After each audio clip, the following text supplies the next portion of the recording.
here before UFC 300, one like milestone event. So I guess what are the emotions now that like hard part's over and just gotta weigh in and go fight Saturday? Shoot, the hard part hasn't started yet. the win is the hard part, and then I get to have fun. Well, I'm curious, what's life been for you since that Bobby Green fight? Because obviously you took that fight short notice and it was such a spectacular finish. And from just the outside looking in, it doesn't seem like you've ever been as popular as you have been now after that performance. So I guess, have you been recognized more? Have you been getting more opportunities? Or just what's life been since that performance? I mean, if I'm getting asked a question like that, then I guess, it's a testament to that in itself, because I haven't paid attention to it. I haven't noticed too much of a difference, but hey, I mean, that's a good outlook. Is that a conscious thing? Like, do you just try to block that out, or do people come up to you and try to, tell you these things? I'm just not. I don't know. I'm not that kind of person. Like, I don't really pay attention to it. Like, I know it's gonna come with it, regardless. So it is what it is. And your fight against Renato, I believe, was the last fight added to this card. And when he was in here, he didn't think he was going to get added to this. So I'm curious, was it a surprise when they called you to be added to UFC 3?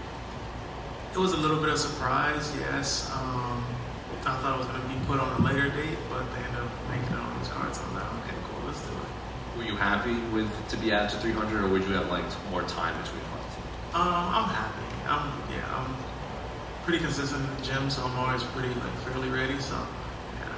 In terms of Renato, he's also probably never been more popular, cutting his Jalin Moicano promos and everything. So what do you make of him as an opponent? He's another opponent. That's just what it is at the end of the day.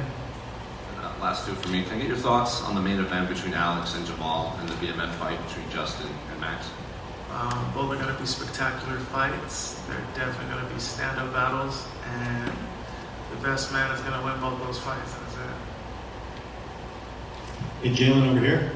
How's it going? I remember when we spoke ahead of this fight, you were talking about how people don't give you enough credit for your striking. Do you feel like this is the exact type of matchup that could really showcase that and remind people, just with the fact that you have knockout power? We've seen Moicano get knocked out a few times. Do you feel like this is a good opportunity, especially on this big card? Nah, I feel like he's going to try to grapple me. He's definitely going to try to nullify my striking in any way, shape, or form he can, and probably drag the fight out. But if he's willing to stand and trade, then I will be there. Absolutely. Well, your ground game is pretty, obviously well established as well. Like, if it does go to the ground, how comfortable do you feel down there? I feel pretty comfortable getting up, and my submission defense feels really on par. I started training jiu-jitsu and the gi again, so I feel good. Everything kind of aligned, So yeah, I'm ready, well versed for this opponent. What about the implications of a victory? Jose just mentioned, how popular Moicano is. Obviously, it's a huge card as well. Is this the type of fight that really gets you, a notable opponent after this? And it seems like the UFC, likes you. They're putting you on this card. Yeah, I would like that, but also in the grand scheme of things, like I have no say. I do want to go in there and perform and get a spectacular win. And at the end of the day, I got to figure out what happens after that. That's it. Just last one for me. Any fight week rituals you like doing, like things to just keep your mind off fighting and all this stuff? Is there anything you like doing while you're here in Vegas? No, nothing in particular. I just kind of cruise through, just soak in the moments of doing this. Like sitting here doing media, because I know, like, at the end of the day, like, the career's gonna end. I'm not gonna be in front of the cameras. You know what I mean? So I just soak and bask in these moments. Jalin over here. So return of the T-Mobile Turner once again. This time perhaps the biggest stage of them all. So when you got your fight put together as the last one, what did you make of Renato being the guy that you're going to share the cages for this big occasion? Yeah, it was cool. I mean, he said my name a couple times, so we tried to make it happen. I don't know why it didn't work out, but now this time it worked out. So I'll get to see him on the other side of the octagon Saturday night. How do you feel fighting in Austin compared to fighting at the T-Mobile so many times over your career? Austin was actually pretty lit. Like, it was cool. It was a cool atmosphere. It was different. Like, the whole process was different. It was like a cool little refreshment. I felt like I was like a hungry young fighter again, like fighting somewhere else. Like, it felt good. A lot of talk about this card is the bonuses, potential bonuses, but it's going to be hard to get one given how many fights and busy fighters are on this card. So how are you going to separate yourself from the rest of the card in order to score a big bonus potentially?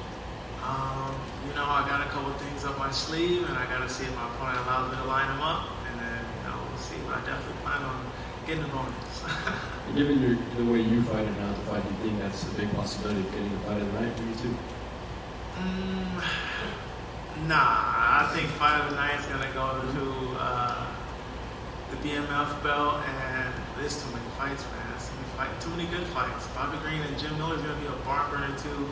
You know, there's too many good fights to get fight of the night. You know what I mean? I want to get the performance. Speaking of Bobby, did you run into him at all during this 5 weeks so far? Nah, you know, it's funny. I haven't ran into anybody. I was thinking about that the other day. Thank you. Thank you. Hey, Jalin right here.